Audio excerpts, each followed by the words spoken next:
Hi, I'm Emmanuel. I'm an educational content creator at FinSuite, and I've been very obsessed with performance and technical SEO and exploring the boundaries of Webflow.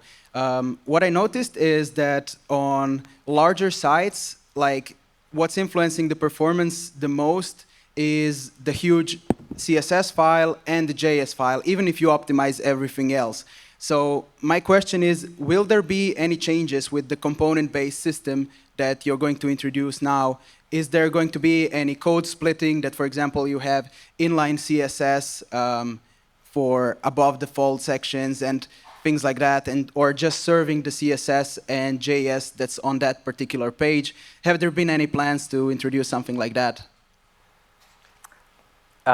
Nothing to share officially yet, but we have an entire site optimization team that's looking at exactly this, especially with some of the recent Google changes that are affecting exactly what you're talking about. So absolutely, part of the component strategy is to figure out how to inline critical CSS, that's page specific, and how to figure out to not just to load only the interactions and components that are used throughout a site, but make it more page specific, because we've been hearing that a lot from folks like yourself, and there's only so far you could go if you're optimizing it yourself.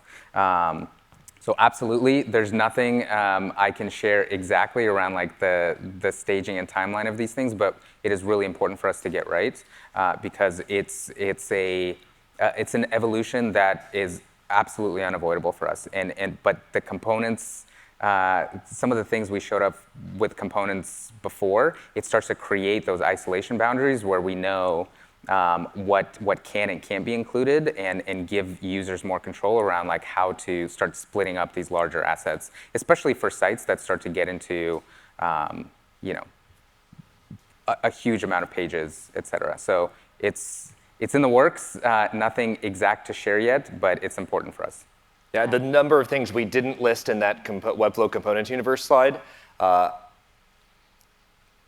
I'll give you an example. I'll give you an example. So one of the things that we showed off in DevLink yesterday starts to introduce a lot of like the CSS module ideas where it only loads the CSS that is included in that one component, and then it compiles, even if two components reuse the same class, we figure out in the compilation stage, it starts to make some changes to class names, but that becomes a little less important than really like the payload size of CSS that's loaded in like the final site.